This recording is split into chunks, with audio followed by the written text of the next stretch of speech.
Las opiniones y comentarios vertidos en este programa no son la responsabilidad de TV Azteca, sino de quien los emite.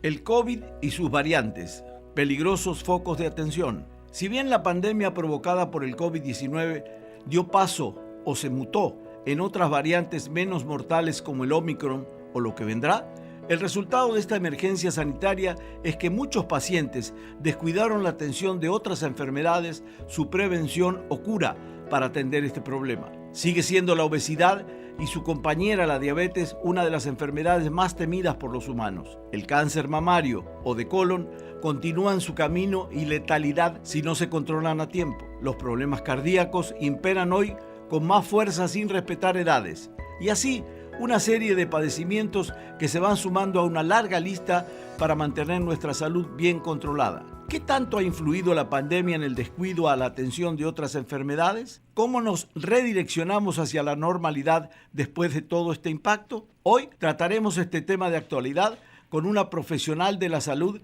que conoce a fondo el panorama de los servicios en este rubro. Buenas noches y bienvenidos a un nuevo programa esta semana con otro tema de interés que seguramente usted se habrá preguntado o lo habrá comentado con su médico.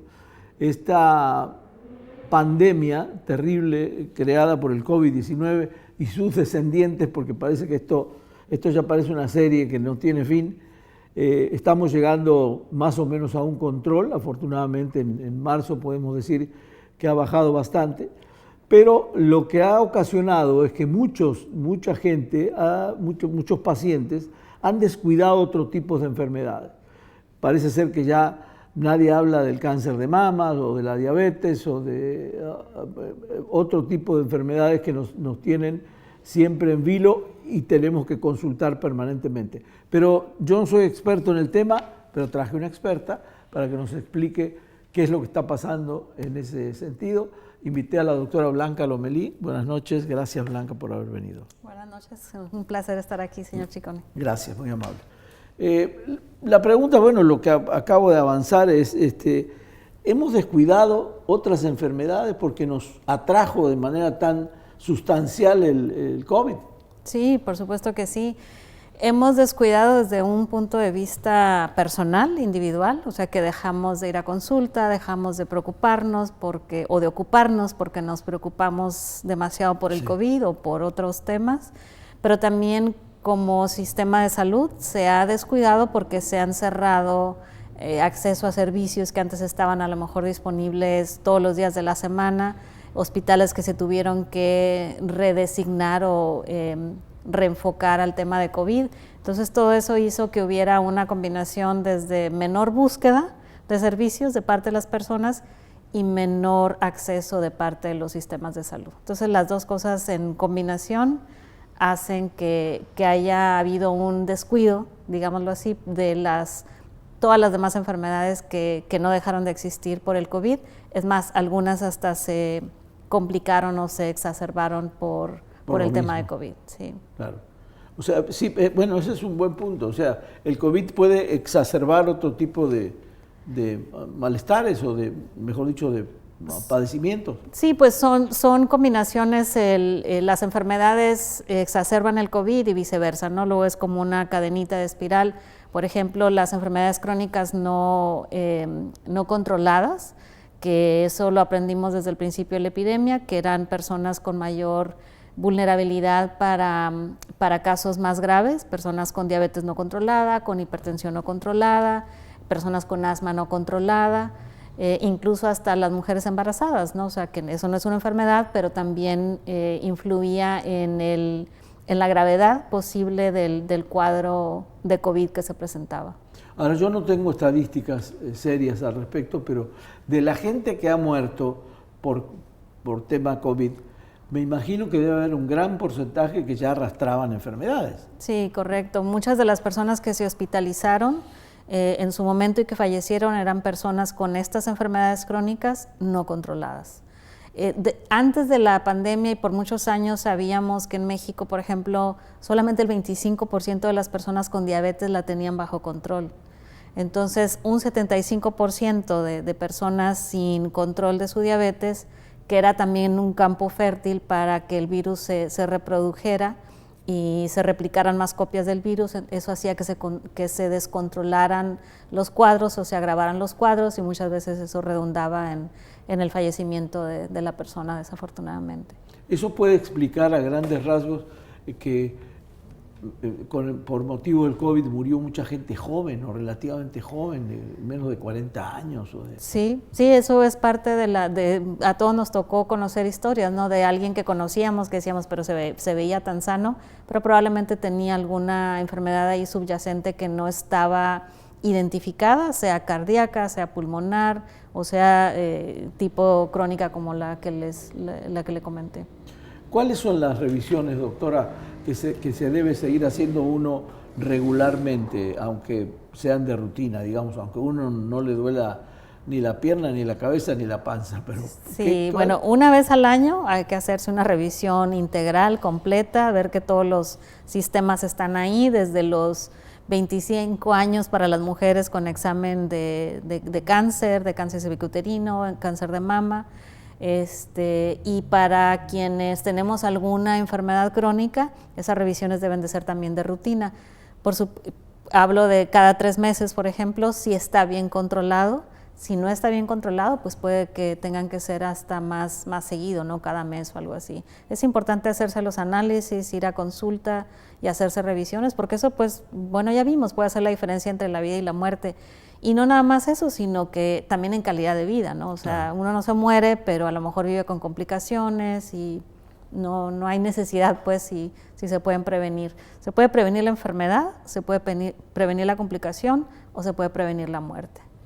Tú eres una doctora que tiene experiencia muy vasta en cuanto al tema fronterizo, atender de los dos lados de la frontera, inclusive en Centroamérica, inclusive, bueno, estuviste en Asia o estuviste en África, perdón, me equivoqué de continente, y traes experiencia de varias regiones y por supuesto de varios lugares de México. ¿Cómo nos situamos en la frontera? ¿Estamos bien atendidos? ¿Nos falta mucho por aprender? Digo, las comparaciones son odiosas, pero claro, a veces son necesarias. Y ahí va dirigida mi pregunta. Bueno, en algunas cosas estamos bien, estamos tal vez hasta mejor que en otros lugares aquí cercanos. Por ejemplo, en la tasa de vacunación de menores de 5 años, nuestros índices de vacunación son arriba del 90 y tantos %, lo cual quiere decir que estamos muy bien en ese sentido. Sin embargo, tenemos el segundo lugar en América Latina de temas de complicaciones de corazón, de obesidad, diabetes, entonces en esas cosas no estamos muy bien. Tiene mucho que ver el tema de acceso a los servicios, de pobreza, de nutrición, de calidad de nutrición, de acceso a alimentos nutritivos. Si nos comparamos, que bueno, no lo queremos hacer, pero con otros países más en desarrollo, pues estamos mucho mejor que hay lugares en África, como usted sabe, que ahorita no han tenido ni siquiera acceso a la vacuna de COVID, claro, ¿no? Claro. Tampoco a otras vacunas, índices de vacunación más bajos, controles de enfermedades crónicas también más bajos. Entonces, digo, lo más sano es compararse con uno mismo donde está como claro, país y luego estar tratando de mejorar, ¿no? Y como sabe, todo está relacionado, o sea, no es nada más la enfermedad, es como comentaba, el acceso, tenemos acceso a comida nutritiva o tenemos acceso a alimentos no nutritivos. Todo eso tiene mucho que ver con las diferentes grupos de población, incluso en una misma ciudad, en qué comunidades hay acceso a estos alimentos nutritivos, quién sí tiene acceso, por ejemplo, a ir al gimnasio, a tener un parque para ir a caminar, para correr, todo eso tiene muchísimo que ver. O sea, hasta el diseño ambiental de la ciudad tiene mucho que ver con la salud. ¿Tiene que ver con la educación? Tiene que ver con la educación, no al 100%, pero sí tiene mucho que ver también con la educación, saber lo que es mejor para nosotros, saber dónde lo podemos encontrar, hasta con el tema de demandar derechos que a lo mejor pensamos que no tenemos, ¿no? Ir a votar tiene que ver con todo eso, ¿no? A quién tenemos al frente de la ciudad o del estado o del país. Doctora, tú estuviste, en contacto con ambos lados de la frontera. ¿En qué no nos parecemos al americano o al México-americano que vive en California con respecto a Baja California? ¿Hablando de COVID? Hablando de salud en general, del cuidado de la salud. Sí, bueno, en parte tiene que ver este tema de recursos disponibles, de servicios disponibles, perdón, y de acceso a recursos. También hay incluso una predisposición genética. Los latinos, por ejemplo, tenemos más predisposición, hablando de latinos en Estados Unidos, a desarrollar enfermedades como diabetes. Y ya lo demás pues tiene que ver con elementos culturales, ¿no? De que nos cuidamos, nos queremos cuidar, no nos queremos cuidar, no voy a dejar de comer la conchita que me comía en la cena. O sea, hay cosas ahí que están arraigadas y en este ambiente lo que consideramos son lo que se llaman las disparidades, sí. Y estos otros elementos alrededor de la salud. O sea, uno tiene mucho que hacer, pero también el contexto en el que está uno situado tiene mucho que hacer. Claro, cuando hablamos de California, hablamos de latinos sí. en California. ¿Qué diferencia hay entre el sajón y el latino en ese sentido? Bueno, la predisposición genética que hablaba y también un tema de, más que de etnicidad, es de ubicación geográfica. O sea, ¿en qué comunidad vive usted en California? Por ejemplo, en San Diego, ¿en qué barrio le toca vivir? Claro. Ahí habría más acceso a, como le digo, a parques, a recursos, a centros de salud o incluso hasta tóxicos en el ambiente que puedan estar presentes que no consideramos, ¿no? Desde donde hay lugares donde se desechan, como le digo, tóxicos que en otra parte no se aceptan. Todo eso tiene mucho que ver. Y sí, el tema cultural, el tema histórico que traemos ya cada quien, de si es costumbre. Para muchos de mis colegas en Estados Unidos esto de las revisiones de rutina es normal. Para muchos de mis colegas en el lado mexicano, pues uno no va al médico hasta que no se siente mal, ¿no? Entonces sí hay una diferencia cultural ahí importante, claro que sí. Yo no pensé que eso todavía estaba vigente, pero que sí. Ahora como que, no sé, 30 años para acá aprendimos de que hay que hacerse una revisión de casi todo. Hay mayor comunicación, hay mayor información, donde nos dice que las revisiones al cuerpo humano son absolutamente necesarias, no cuando uno se siente mal, ¿no? Claro, y la prevención es más importante que la cura. Pero en eso hay hasta diferencias por género, ¿no? Por sexo-género. O sea, las mujeres tendemos más a acudir al médico o a la médica si tenemos alguna enfermedad, y los hombres casi no van a ir hasta que ya están con el grito en el cielo, como dicen. Claro. Entonces hasta eso tiene que ver. Pero no estamos tan mal. Y menos comparados a lo mejor con otros países, ¿no? No estamos tan mal también en la frontera. O sea, somos más parecidos a los vecinos del sur de Estados Unidos que al resto del país, hasta para enfermedades. O sea, hay una epidemiología fronteriza que también es diferente. Sí, porque tú también tienes, yo no nombré eso, pero sí conoces otras regiones del país, en México, ¿sí? y ahí puedes, tienes autoridad como para hacer una diferenciación de cómo estamos al resto del país, bueno, o al sur del país, o a lugares que están a la frontera con Guatemala o con el sur del país. Estamos bien, entonces, en ese sentido. Sí. Digo, estamos mejor. Sí, estamos mejor. Pero podríamos estar mejor, ese es el mensaje, claro. ¿no? Siempre podríamos estar. ¿De qué estar. depende, doctora? ¿De mayor información, de que la gente se interese por informarse mejor, por su salud? ¿De quién depende eso? ¿De los gobiernos? Sí, yo creo que de ambos, señor Chicone. Yo creo que es un esfuerzo del gobierno por distribuir más información, presentar más información, compartir más datos, darle un mayor seguimiento. Y también de las personas, ¿no? O sea, nosotros tenemos una responsabilidad. El gobierno no va a venir a mi casa y me va a llevar a consulta, ¿no? O sea, yo tengo que entenderlo, aceptarlo y luego hacerlo. Claro. Pero creo que también hay que hacer una diferencia entre información y conducta, ¿no? O sea, porque la información sola no es suficiente. O sea, yo creo que esa información tiene que venir con una validación de los diferentes niveles, de diferentes contextos, de diferentes grupos, porque si algo hemos visto en el COVID es que la información no siempre es lo que... Hay tanta desinformación, es lo que quiero decir, que hay veces hay que hacer un esfuerzo aparte para combatir la desinformación, ¿no?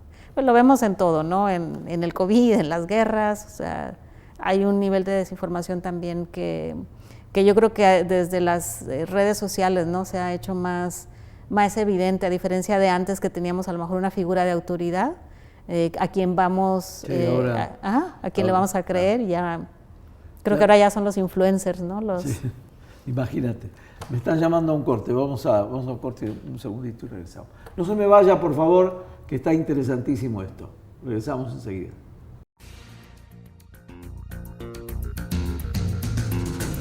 Continuamos.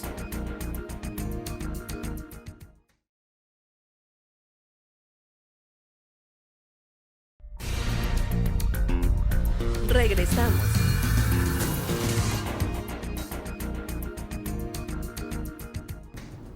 Gracias por continuar con nosotros en este tema de la distracción que nos produjo el COVID para a su vez descuidar otras enfermedades o otros cuidados o otras prevenciones que son tan útiles para el cuerpo humano, para la salud. Y bueno, nos está ilustrando muy bien la doctora Blanca Lomelí, que le vuelvo a agradecer. Doctora, gracias, y me estoy quedando afónico. ¿Cuáles siguen siendo las enfermedades que obligan a una atención puntual, doctora? Sí, bueno, todas las enfermedades crónico-degenerativas, todas las que nos hayan diagnosticado, les tenemos que dar seguimiento. Las más prevalentes en México, la diabetes, la hipertensión, algunas otras enfermedades como el cáncer, como VIH, enfermedades infantiles, a lo mejor que se diagnostican, todas esas requieren de un seguimiento puntual. Todas, la anemia, todas las que nos hayan diagnosticado, pero para eso primero tenemos que identificarlas, diagnosticarlas y luego ya darles el seguimiento adecuado, ¿no?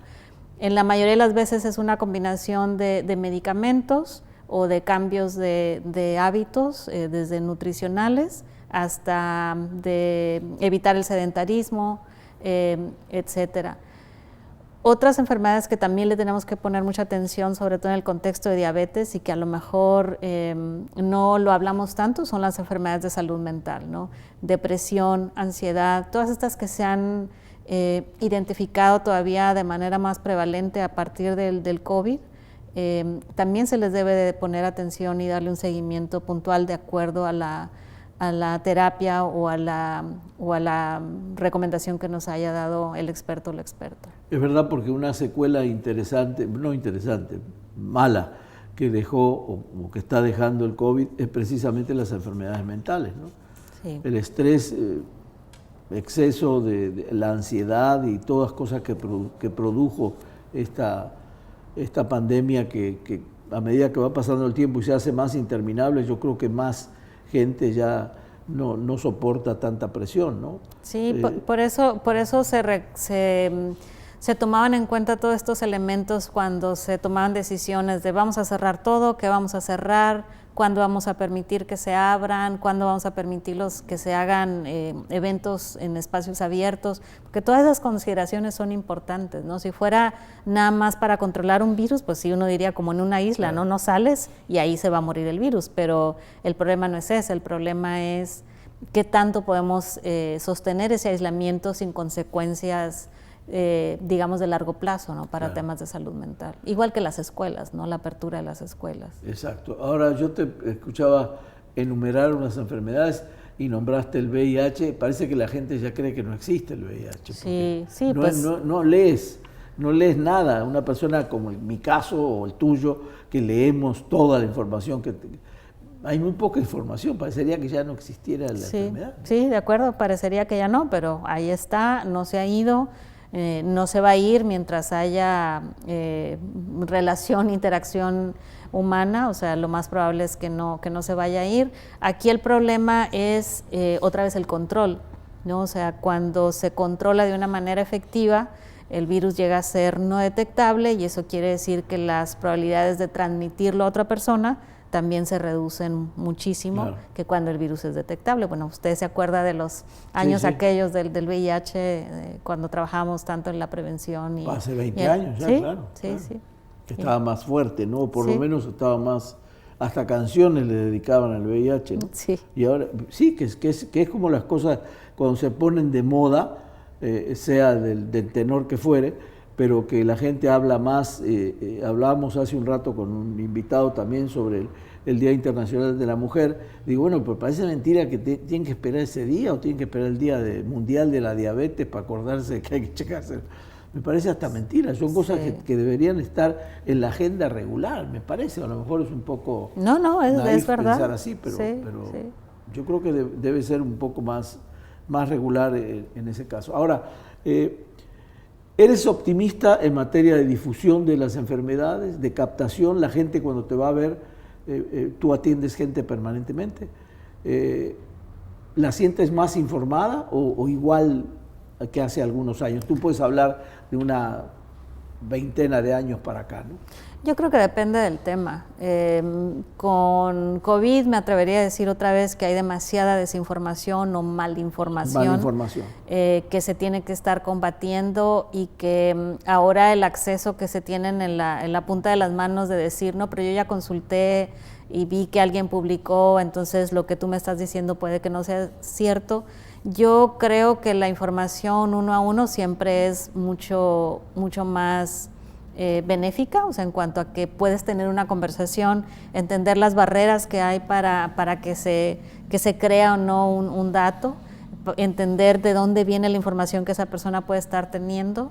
Y bueno, la información a nivel masivo siempre es importante porque es un primer elemento, si no el único necesario, si es un elemento importante para poder hacer cambios que se tengan que hacer, ¿no? Entonces, ahí lo importante también es verificar las fuentes. Entonces, sí soy optimista porque creo que si no fuera optimista no podría trabajar en salud pública, claro. Porque uno, eso es lo que hace, ¿no? O sea, tratar de que las cosas cambien, de que las cosas mejoren, de aportar los elementos que puedan servir para que alguien tome decisiones informadas, ¿no? Que es como ¿Sientes que hay la creencia de mucha gente, por lo menos yo lo siento en cuanto a mi profesión y en cuanto al periodismo en general, que la gente cree conocer más que antes y a veces no es así? Es decir, está más informada, pero no necesariamente mejor informada. ¿Crees que sigue siendo necesario consultar? Lo dijiste recién, el 1 a 1 con el médico. O sea, el médico es el que estudió para eso. Está bien, puede estar toda la información en un teléfono, pero ¿de qué manera se puede llegar a tergiversar una información si no tenemos una respuesta más puntual sobre lo que preguntamos, ¿no? Sí, por supuesto, yo creo que sigue siendo importante y no solamente al médico, ¿no? Sino personal de salud que esté capacitado para dar información. O sea, es gente que va a la escuela, que se capacita, que recibe talleres y que tienen los elementos para poder contestar a lo mejor preguntas que pueden ser muy técnicas, y que sin ellas no puedes tener la explicación de lo que está pasando, pero ya una vez que la conoces puedes entender por qué sí o por qué no. Otra vez volviendo al ejemplo de COVID o incluso de VIH, ¿no? O sea, cuando sale alguna terapia, algún tratamiento nuevo, al inicio de las epidemias hay muchas cosas que se desconocen, que se van aprendiendo, claro, que se van publicando, que se van haciendo investigación. Entonces, a lo mejor lo que era cierto al inicio de la epidemia no es cierto ya o tan cierto a la mitad o al final. Nos pasó también con el ébola, ¿no? O sea, era lo mismo, lo que se sabía al inicio no aplicaba para unos meses después porque ya teníamos otra información del comportamiento de esta enfermedad en particular. En el caso del COVID, bueno, el Omicron y puede haber otras variantes, uno no sabe. Es muy probable que vaya a haber otras variantes mientras no se vacune la mayoría de la población en el mundo. En el país estamos bien, en Estados Unidos también estamos muy bien, pero las variantes vienen de poblaciones no vacunadas y con la movilidad que hay de Asia, de África, de un país o de Inglaterra a África, viceversa, ¿no? Claro. Mientras haya pedazos de población que no estén vacunados, es muy probable que se desarrolle una variante, lo que no sabemos si vaya a ser más capaz de transmitir, que vaya a tener más gravedad o menos. Eso es lo que no sabemos. Más allá de los descreídos de las vacunas, pues está comprobado que la vacuna es absolutamente eficaz para estos casos, ¿no? Y No hay discusión ahí. No hay discusión, y sobre todo para evitar muertes, ¿no? Que es lo que queremos. Que después vaya, es como la vacuna de la influenza, como otro tipo de vacunas, que a lo mejor no te evita la enfermedad. Claro. La vacuna de la tuberculosis no evita la tuberculosis, lo que evita es las formas graves de la enfermedad. Es lo que queremos también para COVID, cuando menos, ese mínimo. Doctora, muchísimas gracias, se nos pasó el tiempo volando. Ya sabes que aquí regalamos libros y no es un tema muy amable, pero el libro está interesante. Muchas gracias. Cifras interesantes y te agradezco muchísimo tu presencia. Y bueno, como último mensaje sería no descuidar las enfermedades, seguir yendo al médico, así es como ustedes hablan mucho de la prevención. Yo le tengo mucho respeto a la palabra prevención por lo mismo, ¿no? Creo que se solucionan muchos problemas con la prevención. Se evitan muchos problemas, sí. es lo que queremos lograr, ¿no? Que no haya enfermedades, que no haya daño, que no haya muerte. Cualquiera de esos 3 niveles, idealmente prevenir la enfermedad desde el inicio. Pero sí, muchísimas gracias. Gracias, doctora, muchas gracias. Y a usted, gracias por acompañarnos. Nos vemos la próxima semana con otro tema de interés. Buenas noches.